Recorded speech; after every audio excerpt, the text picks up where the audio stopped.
Denver Riggleman stood up to Trump. We gotta support him.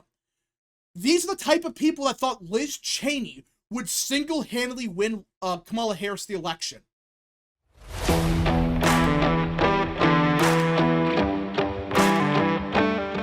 What is up, people of the internet? It is me, Real American, back with a new video, and I hope everyone is having a great day. I'm having a great day myself, and before I get into it, don't forget to like, subscribe, share with your friends, and of course, join the channel today.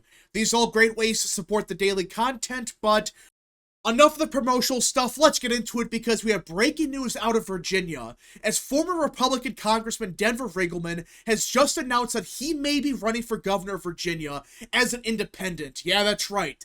Denver Riggleman, a former congressman, may run for governor of Virginia, and people might say, oh, well, he's a former Republican. That's actually good news for Democrats. No, it's not.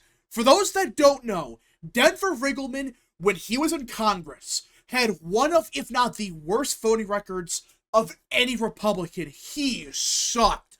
It was so bad that even with the endorsement from Trump, he got embarrassed in a primary. It was not close. He got crushed because guess what? He sucks. We're not talking about a Republican from a competitive seat. No, this was a fairly Republican seat, even back in like 2020 and 2018. Yet Riggleman sucked on everything. He was a liberal Republican. He supported basically everything Democrats supported. So basically, he is the Liz Cheney of Virginia. He is a former Republican. Just like Liz Cheney was a former Republican. When you say Republican, you put it in quotes because Denver Riggleman was conservative on nothing. There was not a single issue this guy was even halfway good with. It's not like that we're talking about, oh, he represented a Democrat seat or a Clinton plus 20 seat. No, it was a Trump seat. Yet his record was so bad that even the voters of his own district, despite Trump endorsing this guy for whatever reason, Denver Riggleman got embarrassed by Bob Good. It was pathetic, and ever since then, this guy has gone off the rails. Even against Trump, it's like, wait, what? Trump endorsed you in the primary. You lost because you sucked on the issues, but this idiot really thought, oh, it's because I wasn't liberal enough. So I'm going to triple down on my crap. And ever since then, he's effectively been a partisan Democrat. Well, he already was. But now it's more clear as day that, yeah, this guy was never good. The fact that he got elected in the first place is just pathetic. But that's what happened back in, I believe it was 2018.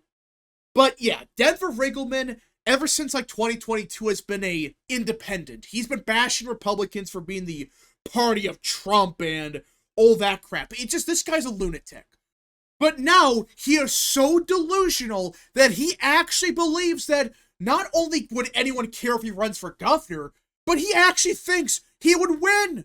So he's going to run for governor of Virginia, or more than likely. Or there's a chance he doesn't, but based on everything we're hearing, this idiot may actually run for governor of Virginia, and I 100% support it. Because I don't care if this guy's a Republican or not. He's not a Republican, no actual conservative would look at Denver Riggleman and say, yeah, I'm going to vote for this guy. This guy's a true conservative.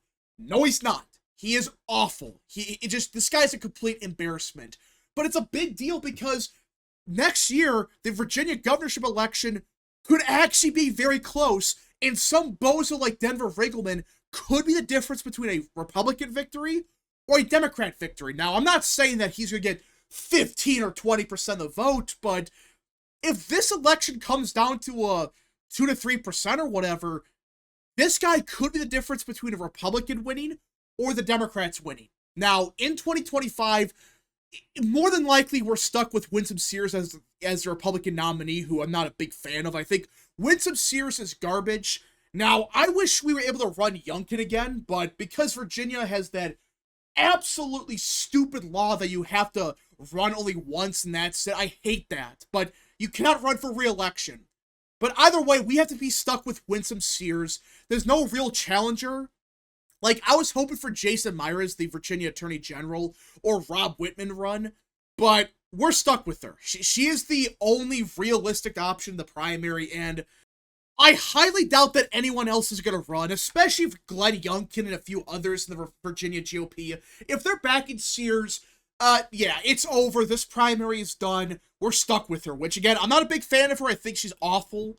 I mean, like, especially credit to Glenn Youngkin. Glenn Youngkin, despite him not being perfect on the issues, was still damn good. Glenn Youngkin, for Virginia standards, was amazing. But because he cannot run for re-election, we're stuck with Sears. And she probably, I guess, is our best option. I mean, you could see Amanda Chase run, but I would not support Amanda Chase. I think she's nuts. I don't think she should be anywhere near the Republican Party. But I guess she could run, but still, Winsome Sears, I support just because, well, you don't really got anyone else to run with. I mean, Myers, for whatever reason, is not running. I would assume that's because Youngkin is back in Sears, but still, it's like, man, we could have gotten someone halfway decent here, but we're stuck with her. But on the Democrat side, this primary's settled as well. It's going to be Spanberger. Unless something crazy happens, you could see maybe Bobby Scott run, who's been in Congress forever. But right now, it looks like Spanberger, everyone's backing her. The entire Virginia Democrat Party, Tim Kaine, you have every Democrat group and congressmen and women, they're backing this lady. They are backing Spanberger. So more than likely, it's going to be between Abigail Spanberger and Winsome Sears. And right now, I still think the race starts off as leaning towards Democrats. Because I think Spanberger, she's a good recruit for Dems. I mean, she's not unbeatable, but I still think if they stuck with someone else, they would have a much harder time winning this race. But Spanberger right now is running a decent enough campaign. It seems like she's got the nomination wrapped up, and she's running a, relatively speaking, all-right campaign. But the problem for Democrats is, well, if Denver Riggleman actually runs, if this asshole actually decides, you know what, I'm going to run as an independent, they could be in deep trouble here. Because while I think Spanberger is the favorite right now, with how the political environment is looking like right now, we don't really know. And this is a, Trump plus 5 state? Or I should say, a Harris plus 6 state, excuse me. It's not as Democrat as it was 4 years ago. So, Republicans down ballot tend to outrun Trump here. So, theoretically, if they're already outrunning Trump by, let's just say, a point right now. It is a midterm, it's off your election. It could be a little bit different. It could hurt Republicans, I get that. But let's just say right now, they're down by 3 to 5 points, somewhere in that range. Well, if Denver Riggleman runs, there's only one type of voter that he would appeal to. White liberals. That's the only demographic this guy would appeal to. It would be voters from Fairfax, from Prince William, Loudoun County. These voters that are like 99% Democrat, these white liberals, especially Nova, they're the type of voter that would vote for Denver Riggleman. Because Riggleman would run as a resist lib. I mean, he would. I mean, the guy is such a Republican that there's a non-zero chance he runs to the left of Abigail Spanberger, a partisan Democrat. That's how bad Riggleman is. But just because he has just enough name recognition for being the never Trump Republican in Democrat circles, like everyone in these resist lib circles, they love people like Riggleman. They're like, oh my goodness, the Denver Riggleman stood up to Trump. We gotta support him. These are the type of people that thought Liz Cheney would single-handedly win Kamala Harris the election. These same people, by the way, they're in places like Fairfax. Like, the capital of these resist liberals is Fairfax County. Places like Prince William, places like Loudoun, Alexandria, just the rest of Nova. That's where these people are from. The vast majority of these resist libs, they're from Nova. They love people like Riggleman. And I'm not saying he's going to get 10% of the vote, but if he gets even 3% of the vote, and these are basically old Democrats, well, Winsome Sears could actually be in a good position to win. But for her to actually win, she needs to bring back the Youngkin coalition. At least do good enough. She does not have to win a majority of the vote in this scenario. If she can win like 47, 48% of the vote, and Riggleman wins, I don't know, 3-4% maybe, well, in that scenario, it could be just enough for Winsome Sears to barely win. Now, for her to actually pull this off, for starters, she has to get, relatively speaking, the same margins as Youngkin got in Loudoun, in Prince William, and Fairfax. Now, she could do a little bit worse. Like, instead of getting 44% of Loudoun, just make sure you crack, like, 41%. I mean, Trump got 40% here, and he's lost the state by 5.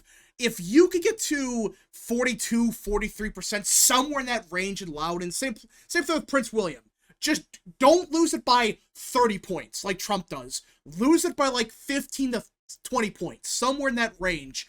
And you start doing the math, and it could be just enough. I mean, it would be close.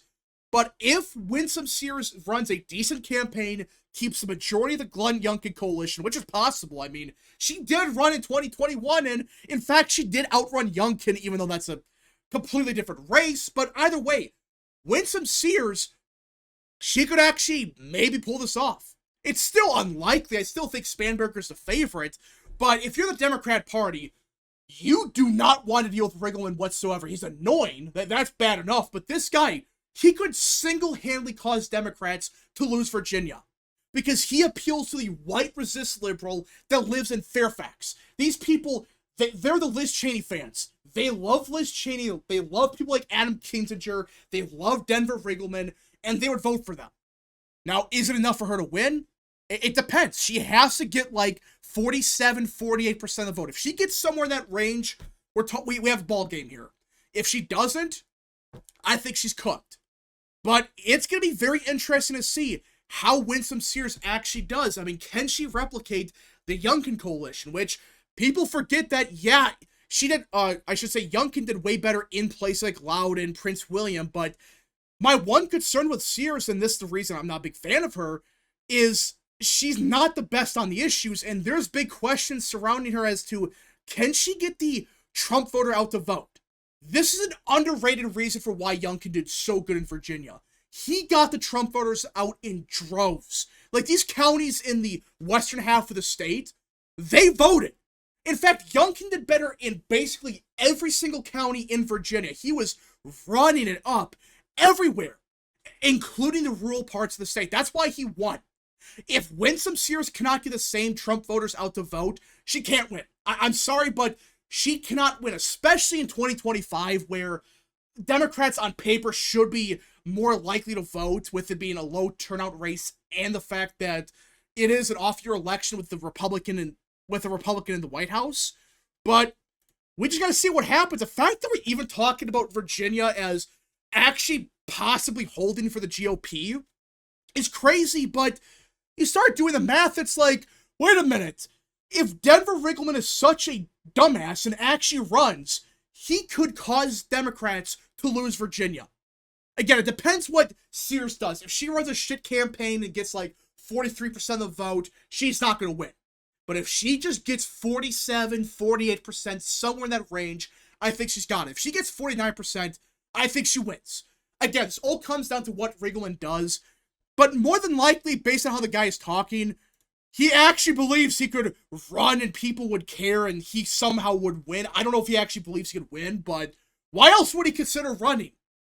We do gotta see what happens, but maybe he realizes that, oh, wait a minute. If I run, the Republicans could actually win here. Anyways, folks, thank you so much for watching. If you guys did enjoy, smash the like button down below, subscribe, share with your friends, hit that little bell, follow the social media accounts in the description down below, and of course, join the channel today. Godspeed to all of you.